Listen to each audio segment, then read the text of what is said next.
Our guest speaker, Rabbi Shmuley Boteach, for those of you who were in Shul over Shabbat, will certainly not need any introduction, because I know for a fact that his words, his oratory, have caused us all to still remain spellbound, even up to this morning. For his oratory and his message has penetrated our hearts, our minds and our souls. For those of you who have not heard Rabbi Boteach speak or not familiar with him, let me just give you a few details from his bio. Shmuley Boteach is America's rabbi. He's one of Israel's most eloquent and respected defenders in the world. The international best-selling author of 30 books and winner of the London Times Preacher of the Year competition, Rabbi Shmuley's award-winning columns and TV and radio broadcasts have attracted a global audience. Labelled as the most famous rabbi in America by Newsweek and the Washington Post, and one of the 50 most influential Jews in the world by the Jerusalem Post. Rabbi Shmuley served for 11 years as rabbi at the University of Oxford and as founder of World Values Network, one of the premier organisations protecting Israel in the international media. I could also add to that, on a personal note, that Shmuley and Debbie have been wonderful, loyal and valued friends of my family, of myself and my family, over many years, and we really do value that friendship very much. And the reason why we have invited him back can be summed up, and I was contemplating how am I going to introduce him. Unfortunately, thanks to Shmuley, a copy of his brand new book, which has just hit the market, and I was reading it over Shabbat. It's called The Israel Warrior, and it'll be available for sale tonight at Caulfield Shul after another event that we're having with him. But the very first paragraph I read provided me with the ideal introduction to him, and let me read it to you. He writes, "I've written this book because I love Israel. I love its Jewishness, I love its freedom, I love its democracy, I love its values, I love its universalism, and I love its focus and support for human rights. I want to share that love, but more, I want to share why I feel this way." I know we all feel like that, that's why we're all here today. Israel is foremost in our hearts and our minds, and the message which I know that Shmuley is going to impart without preempting his speech will be that it is important for us to have this message, not just in our hearts, but to challenge us to take action, to stand up for Israel in a very difficult time in Israel's history. So it gives me great pleasure to please welcome our guest speaker, Rabbi Shmuley Boteach.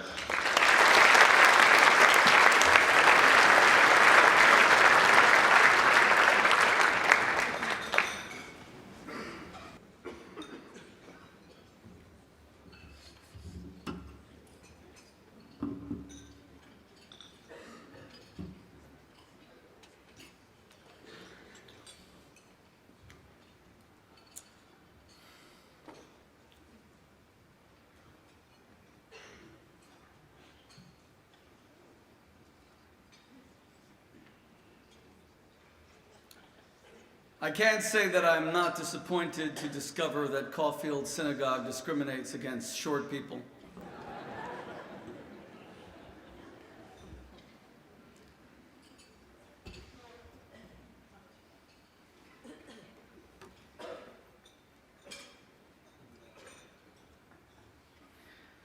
Good morning, ladies and gentlemen.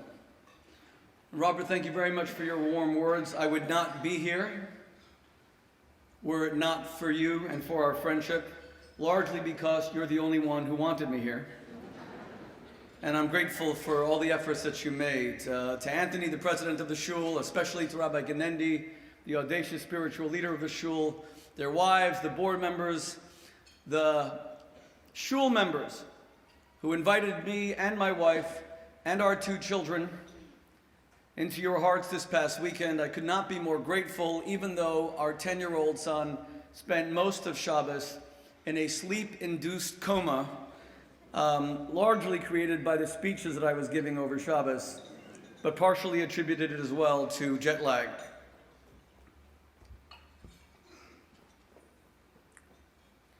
A woman arrives into Israel, an American tourist, and she alights at Ben Gurion Airport, and she hails a cab, and little does she realize what she's about to experience as the Israeli cab driver accelerates first to 100 kilometers an hour, 200 kilometers an hour, and then there's a red light, and as he approaches the red light, he accelerates to 300 kilometers an hour, and she's holding on for dear life as they go through the red light.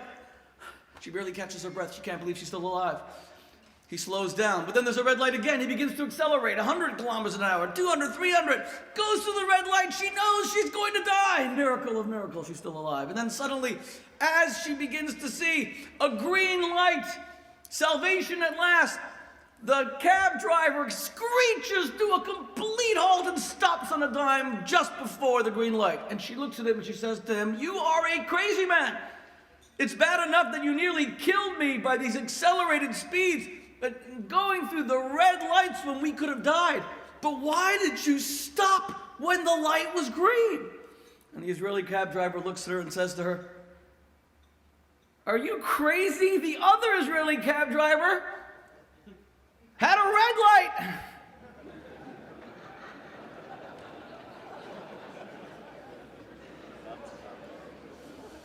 The only people who laughed are those people who've been in the back of an Israeli cab driver.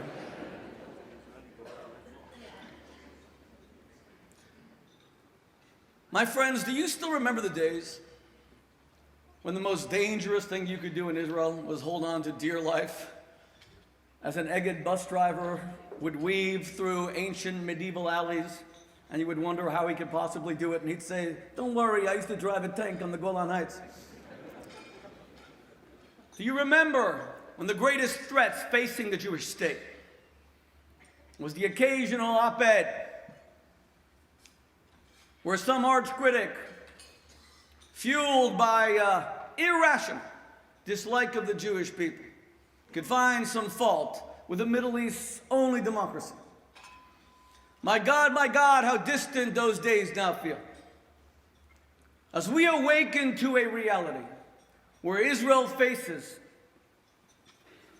a global assault against its very existence, demonized in virtually every form, character assassinated in media organs throughout the world, and that is not even the worst of it.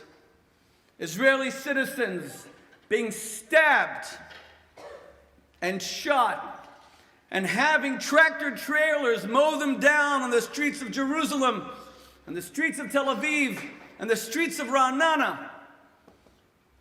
My God, what have we come to? That the most moral nation on earth, given the existential threat that it faces, has simultaneously become the most hated and the most reviled. You know, I remember as a small boy, 6 years old, 1 month shy of my 7th birthday, when I woke up early on a Yom Kippur morning to accompany my father to our local shul. And since I was just a boy, my father promised me that I could break my fast early that morning. And as we arrived at shul at 9 a.m., I reminded him that I wanted to eat some crackers, and my father looked at me very solemnly and he said to me, "A war has broken out in Israel today, and many thousands of soldiers have already died. You should fast a few hours longer so that God will have compassion on his people." So I fasted until 12 o'clock and then 1 o'clock. And I came back to my father, and my father said to me, "The war has gotten much worse. All of Israel's defenses have been penetrated. Israel is fighting for its very existence.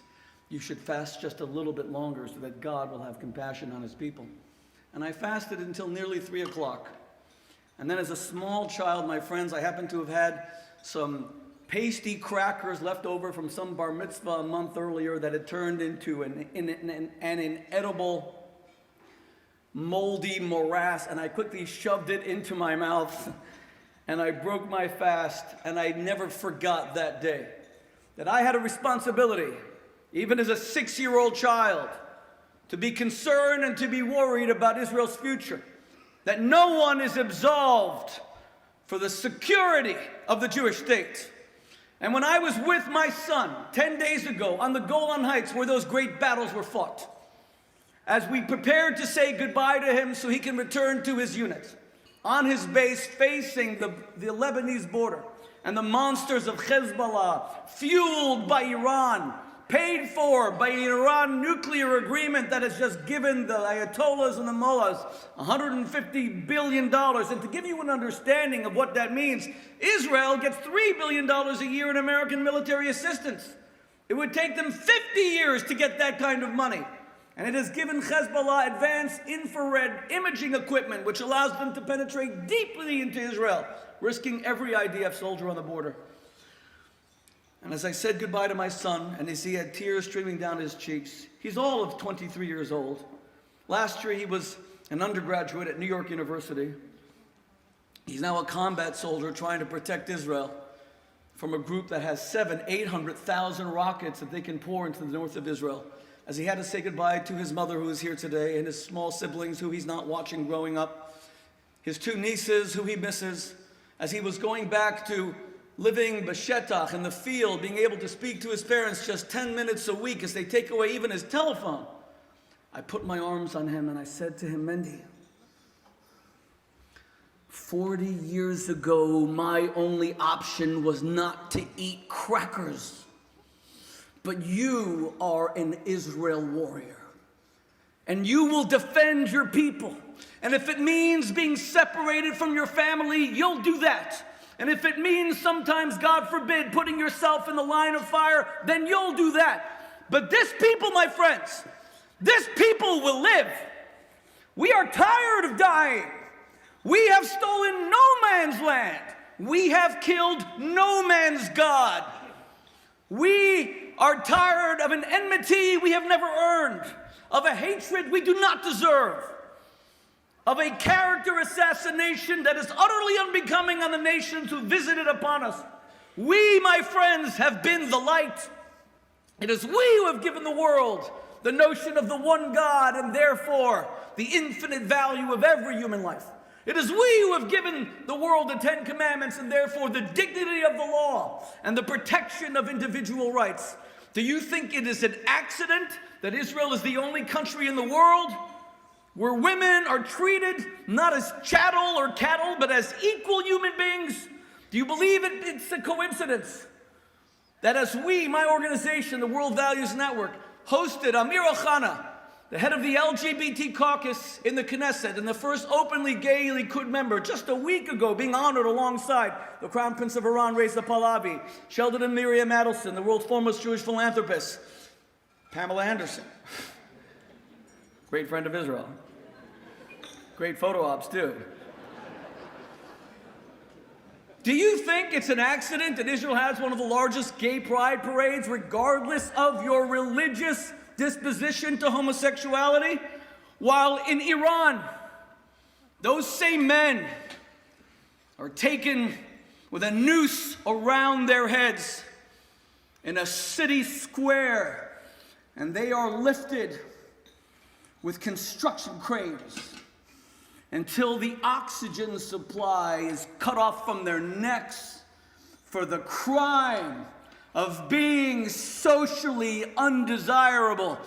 And as their feet swing to and fro from their lifeless corpses, every little movement indicts a hypocritical West which couldn't give a damn that they are being slaughtered and murdered and killed, while in Israel every human being lives with equal majesty and equal dignity. My friends, Israel is not the Jewish homeland. It is that, of course. Israel is the great Arab hope. Would only our Arab brothers and sisters be able to condemn their prime ministers the way Israelis can condemn Bibi Netanyahu, where the sole consequence is you might get a sunburn standing out too long in the light. What our Arab brothers and sisters could choose to marry how they wish based on love and romance, rather than the law in Gaza, the genocidal government of Gaza,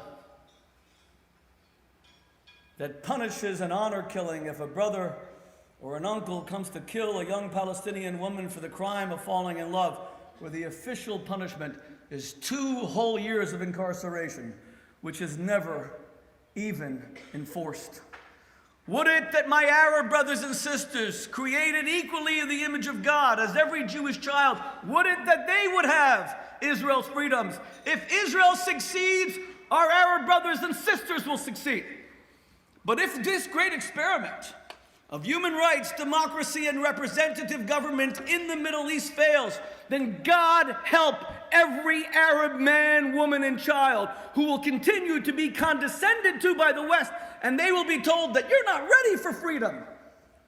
You're not ready for democracy. You're not ready to treat women like human beings. The infantilization of our Arab brothers and sisters is an absolute disgrace. My friends, every Jew on earth owes a debt of gratitude to Islam. It was Muslims who took us in when we were expelled from Catholic Spain in 1492. It was Muslims, the Ottoman Empire, and the sultans who took us into Constantinople, Istanbul, in 1503, when King Manuel III made a deal with Ferdinand and Isabella that the only way that he could marry their daughter was by expelling his Jews. Islam has gone through great periods of enlightenment, and let's never forget that when the Crusaders conquered Jerusalem in 1087, the first thing they did was slaughter every Jewish man, woman, and child.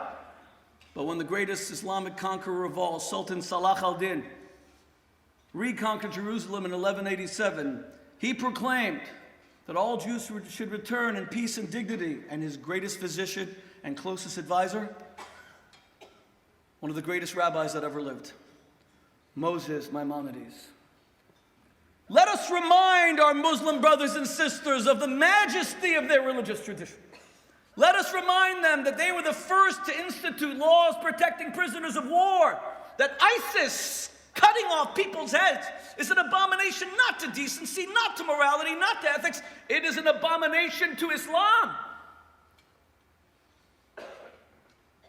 That Islamic fueled anti-Semitism, calling for the death of Jews, glorification of shaheeds, which I see every time I visit the communities in Yudan, Shomron, that Islam has never glorified murderers, that Islam lives by the same 10 commandments, that thou shalt not murder. This is not a conflict over land, my friends. This is a conflict over values on the very last day of his life. Moses gathers around the Jews, knowing he has but a few hours left with them to lead them. And he looks the hundreds of thousands in the eyes and he says to them, remember, now and forever, that every day of your life you will be confronted with a single choice. You will be confronted with a choice to either embrace life or to embrace death. Uvacharta b'chaim, and you must choose life. There is a new generation of Jews who have rejected the martyrdom of the past and who now wish to fight for Jewish life, to give it value, to give it meaning, and to serve as a great light to all the nations of the Middle East. A few days ago, before I left Israel, I went to Yad Vashem. And in one of the displays, I saw something that rattled me to my core. It had a list of the concentration camps, how many died at each, and how many SS guards were there guarding the Jewish inmates. Sobibor, 235,000 murdered.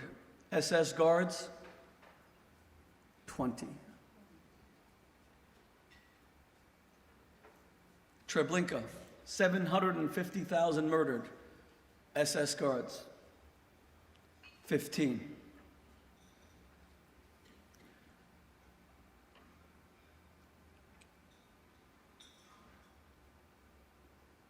Belzec murdered 350,000 SS guards. 25. How could this have happened, my friends? How could 25 SS guards have murdered hundreds of thousands of Jews? And for the longest time, there was this narrative that basically said the Jews marched like sheep to the slaughter. The Jews walked into gas chambers, but we dare never denigrate the memory of the 6 million by portraying them as sheep to the slaughter. No, my friends, these were the bravest, most courageous of all martyrs. And they exercised the only option known to them, which was not to live. The Jews were not given that option for 2,000 years. They had no state, they had no army. Their only option was to die proudly as Jews. On Friday night at Caulfield, I told the story of Mordechai and Alevich, the father of modern Jewish resistance, who on the 19th of April, 1943, gathered together his 700 warriors of the Warsaw Ghetto, and he gave them the few Molotov cocktails they could distribute, and the few broken pistols they had, and the few bullets by which to fire at the SS. Thousands of troops that were amassing against them with artillery. And he looked them in the eye, and he had but 3 weeks to live, and he said to them, "Today we choose between death and death. We have no ability to overcome the SS. We will never beat them. We will die here in this bunker in Mila 18. The choice given to you, rather, is how you will die. You will either die as free men who had fought back, who had the courage to resist this monstrous oppression, or we will die like rats in the sewer. Let us die like men." And going all the way back to Masada, that was the only choice given to the Jews. To take your own life rather than become a vassal and a slave of Rome.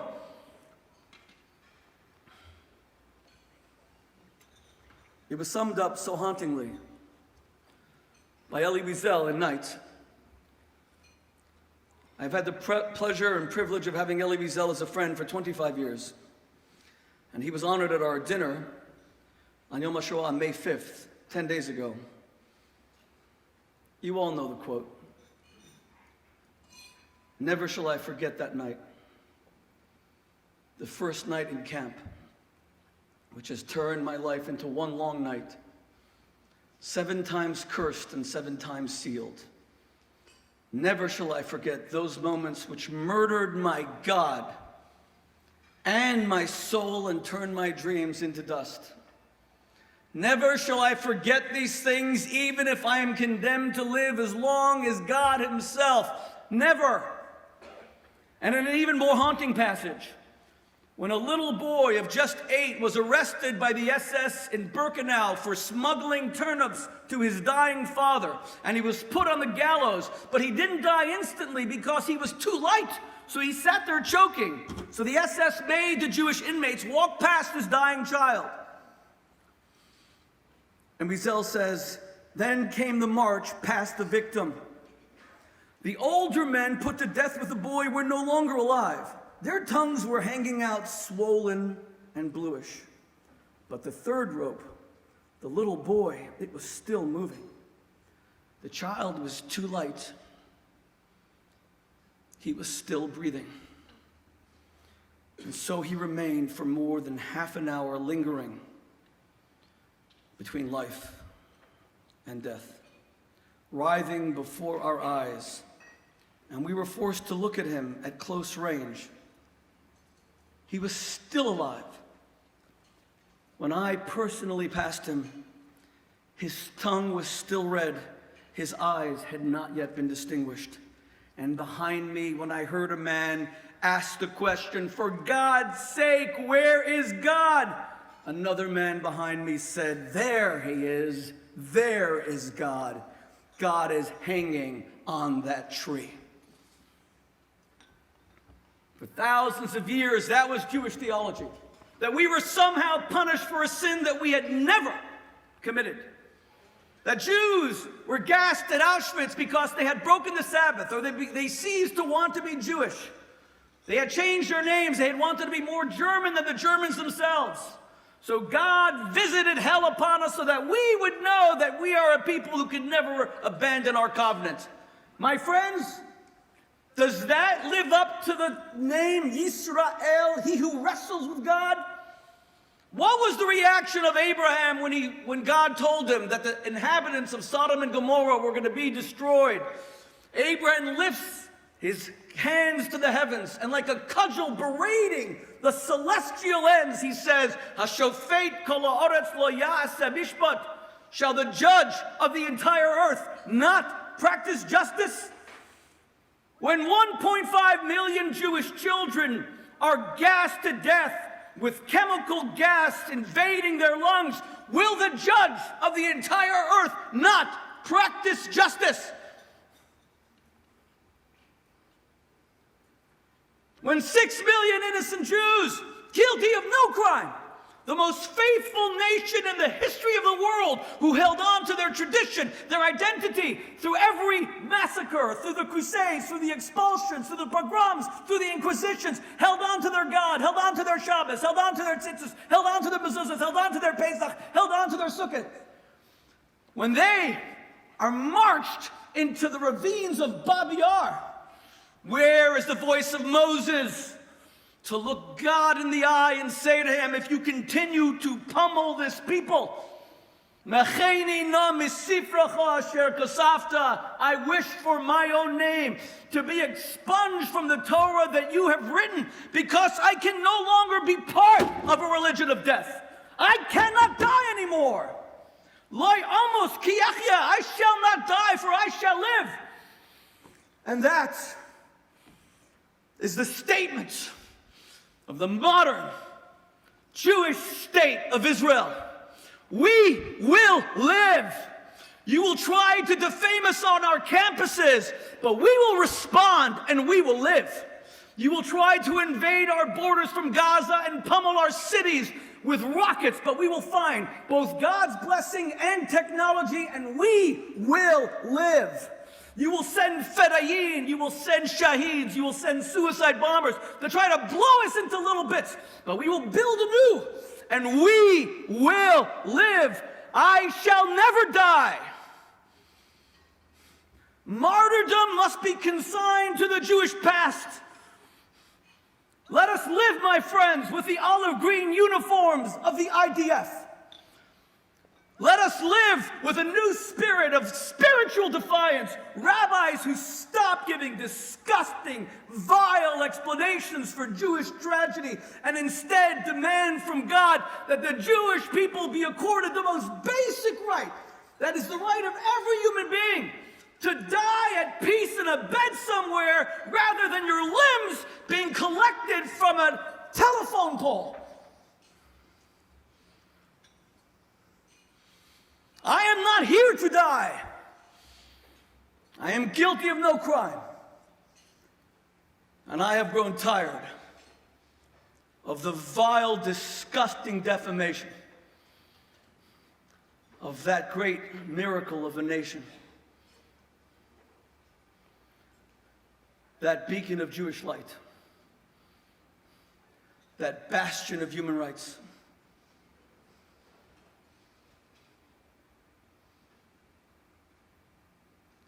That materialization of Jewish hopes and dreams, the one and only Jewish state of Israel, the fulfillment of our hopes, the realization of our ambitions. My God, how beautiful it is. From the greenery of the Golan to the brown grain sands of the Negev, from the warm waters of the Mediterranean to the clear blue crystal waters of the Kinneret. My God, how beautiful it is. And how it calls to us and beckons to us to be warriors for Israel. Did you all think that it was going to end with people like my son or your sons who are chayalim bodedim, lone soldiers? Did you think that no one was ever going to call upon us to fight?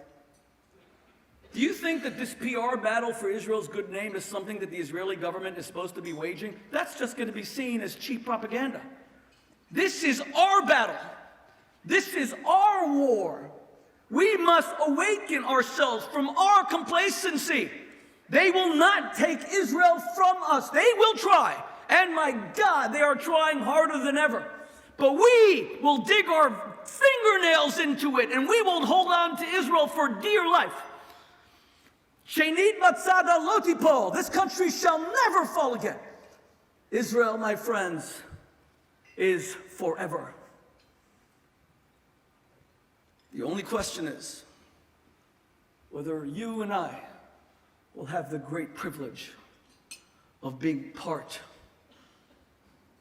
of that dream. You know, a few years back, an Oxford student, and by the way, I want you to know, talking about a culture of life, I never expected, the Yom Kippur War had this indelible impression on me, which is why I started with that story. I'll never forget being 6 years old and hearing that Israel might not be. And Israel came very close to being annihilated in the Yom Kippur War. And it's one of the reasons that I will forever revere the memory of Richard Nixon, anti-Semite though he was, because he initiated the airlift that saved Israel from destruction. Even with his Jewish Secretary of State, Henry Kissinger, trying to delay it, hoping Israel would have a bloodied nose so that it would be more open to peace negotiations. But I never thought that I would have the privilege, years later, to take my son in his uniform, holding his Tabor rifle, and showing him the Golan Heights through the eyes of Avigdor Kahalani, Israel's greatest living war hero. And as Kahalani gave us this tour of the Emek HaBacha, the Vale of Tears, where the second largest tank battle in human history took place, between the days of the 6th of October and the 9th of October, over 3 days, 2,000 tanks clashed. The only larger tank battle in history was the Battle of Kursk during the Second World War, where the Russians overwhelmed the Germans and largely turned the tide of battle. It was 10 a.m. Kahalani was in his 20s. He had just come back from his brother's Sheva Brachot. And his commander, the legendary Yanosh Ben Gal, called on the walkie-talkie and he said to him, Avigdor, there will be a war today at 6 p.m. It is guaranteed, it has been confirmed by military intelligence and by the Mossad. They were off by a few hours. The war was launched exactly at 1:55 p.m. Kahalani had 13 tanks under his command. He was about to face 600. And he called his soldiers together and he said to them, soldiers, you must know that in a few hours' time you will have the fight of your life. We will be completely overwhelmed. We will face odds that no tank commanders in modern history have faced. But we are not going to choose how to die. We are going to win. We are going to fight them and beat them and hold them back. And you know why we're going to beat them? Because there's nothing behind you except men, women, and children who will be slaughtered if they penetrate your line of defense. You are the front line. You will hold the line. You will never retreat. We stand right here, and he showed us the line that he drew. We will never retreat. And 90% of the men that he spoke to were dead within 24 hours. But they held that line. And the Syrians ultimately had to give up on the 9th of October, and they began to retreat. And as he finished his speech to his soldiers, Kahalani picked up an apple. And he's not the most religious or observant Jew. He's a Taimani Jew. But everybody fasts in Israel on Yom Kippur. And he said, my first order to you as soldiers of my battalion is, you will eat. And then he took a bite of the apple and he said, Judaism says you have to eat. We are not a religion of death. No more martyrdom, no more starvation, no more pain. We will fight and we will not die, and Israel will live. So when a student from Oxford came to see me, when I was the rabbi there a few years back, and he called me on a Sunday afternoon at 5 p.m. and he said, I have to see you urgently. I have to see you right now. I told him, it's 5 o'clock Sunday, I'm going home. He said, but it's an emergency. He runs from Malden College, Oxford, Oxford is comprised of 35 different colleges. He reaches my office in the city center in Carfax. I say to him, "What's the emergency?" He said, "I am fuming. I am furious." I said, "What did I do?" He said, "The doctor of divinity at our school," which is Oxford's fancy name for a chaplain, told me last night that because my mother is Jewish, even though my father is not, and I've been raised C of E, Church of England. I wasn't bar mitzvah, I wasn't circumcised, but because my mother is Jewish, I'm a Jew. I said, "Okay." He said, "I don't want to be a Jew." I said to him, "Speak to your mother. I had nothing to do with this." He said, "I'm not leaving until you make me not Jewish." I said, "We're going to be here a long time because according to us Jews, you can have all the holy water in the world poured on you." And said, "Goren is Delphin." He said to me, "That's not true." He said, "I came prepared. I researched on the internet, and I discovered that you can excommunicate me." I said to him, "Excommunicate you?" I said, "There hasn't been a Jewish excommunication since the great philosopher Baruch di Spinoza, Benedict di Spinoza, the Dutch philosopher who was excommunicated for biblical criticism, trying to prove the Torah wasn't written by God. And that was back in 1653, and scholars still debate till today whether he should have been excommunicated. Even David Ben-Gurion tried to reverse it. He said, "I am camped out in your office. I am not leaving." I said, "You sure are stubborn like a Jew." Okay, that's one character trait you have. My friends, it was 5:30 now. I was hungry, I was tired. My wife and my kids were waiting to have dinner. So I looked at him and I said to him, "Listen, we rabbis do circumcisions for 100 pounds. We do bar mitzvahs for 200 pounds. We do weddings for 300 pounds and excommunications for 400 pounds. He said, "Why so steep?" I said, "It costs more to get out than it does to get in." He said, "Do you perchance have a student discount?"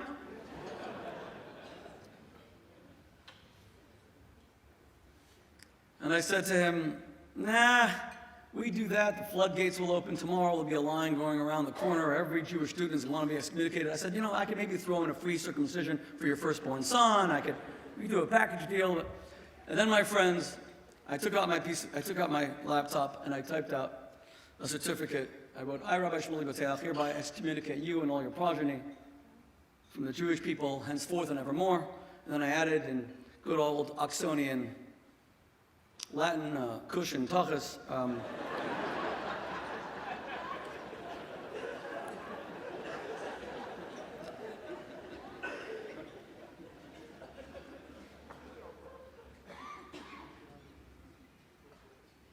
He asked me what that meant. I said, "It's a certificate of authenticity." It's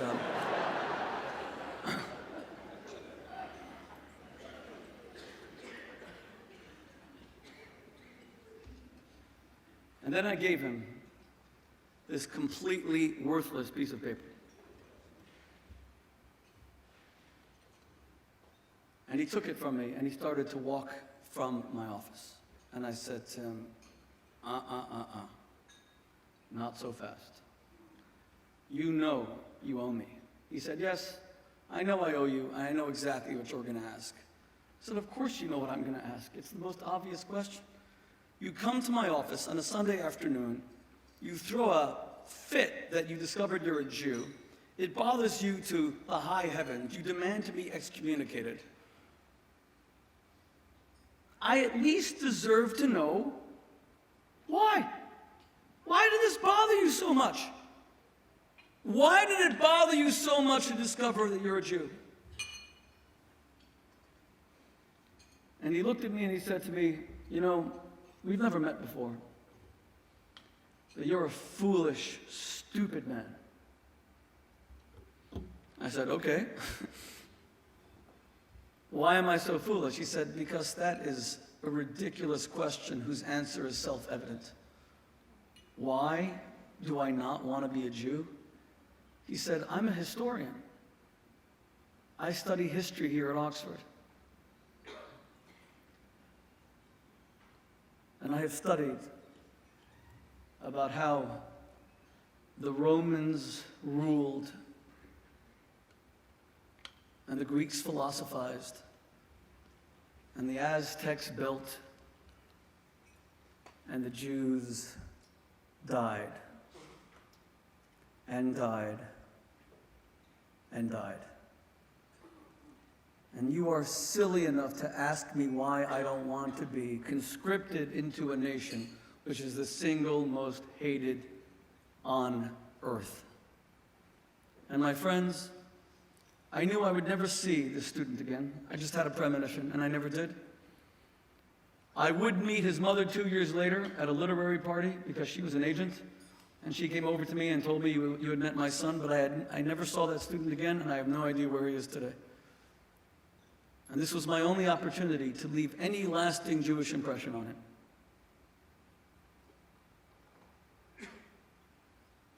So I looked back at him and I said to him, "You're right. You're a historian. And you have indeed read how the Romans ruled, how the Greeks philosophized, how the Aztecs built, and how the Jews died. But when it came to meeting a Jew, you didn't read about it, and you didn't study about it, and you didn't watch a documentary about it. You picked up the damned phone because I'm still here and they're not. And all you can ever do is read about them and talk about them. But when you want to meet a real live Jew, you picked up the damn phone because Am Yisrael Chai. We as a nation still live against every form of adversity, against every challenge to our existence. We still live. We are a nation of life. And that's why Israel will trade 1,000 killers and monsters and terrorists for one life. For one life. For one life. And that's why if an Australian soldier dies in Afghanistan, which is a tragedy, and we lose 3 American soldiers almost every day, and it doesn't even make headlines.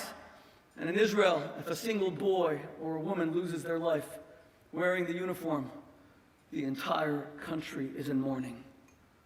So come, my friends,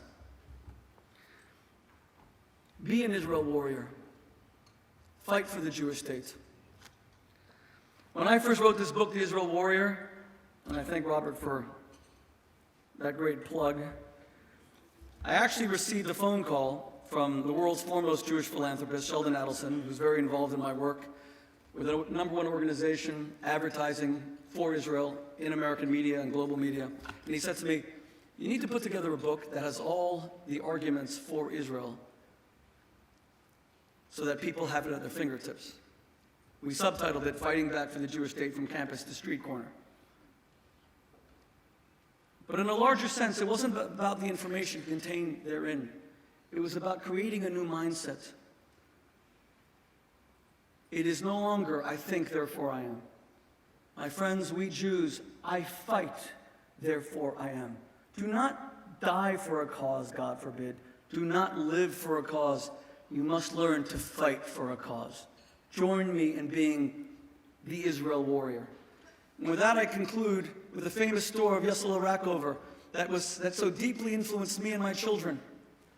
A statement of Jewish faith. The Israeli writer Tzvi Kulitz, tells of a ger chassid, long payas, white socks, 11 children, reduced to the ash heap of the Warsaw Ghetto in its last few hours.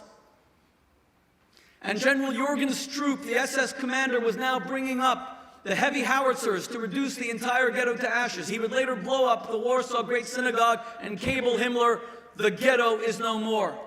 And 2 hours before he did so, Kulitz tells us, Yossel Rackover had his last child lift his eyes above the parapet to see where the German artillery was being brought in. And a German sniper shot him between the eyes, and now the boy fell back dead into his father's lap. And now Yossel Rackover had lost absolutely everything. And in his last moments of life, he took out a pen and a paper and he wrote a letter to God that is known today as the last will and testament of Yossel Rackover. And he wrote, "Lord God Almighty, You have robbed me of all that I hold dear. You robbed me of love by allowing the murder of my wife. You robbed me of my future through the murder of all my 11 children. You robbed me of my humanity as I sit here incarcerated like a dog in this dilapidated ruin, surrounded by murderers who will soon snuff out my life. But there is one thing you will never rob me of, and there is one thing you will never take from me, for I am greater than you. You have done everything in your power to make me believe that you do not exist. You have done everything to prove that God is nothing but a myth, that there is no justice to the universe. You have done everything to strip me of the last thing left of me, that I am a believing Jew. But I will never give up belief in you. I will never die faithless. I was born a believing Jew, and I shall die a believing Jew. There is no enemy you can hurl at me that will ever defeat my belief that the Jews will somehow give rebirth to their existence, reconnect with their God, and reconstitute themselves as a nation. I refuse to die a non-believer.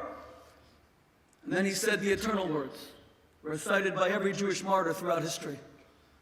Shema Yisrael, Adonai Eloheinu, Adonai Echad. Hear, O Israel, the Lord is our God, the Lord is one. May he be with us today. May he be with us forever. May Israel know peace and security. May Israel know our dedication and our devotion. May we turn back Israel's enemies on its heels.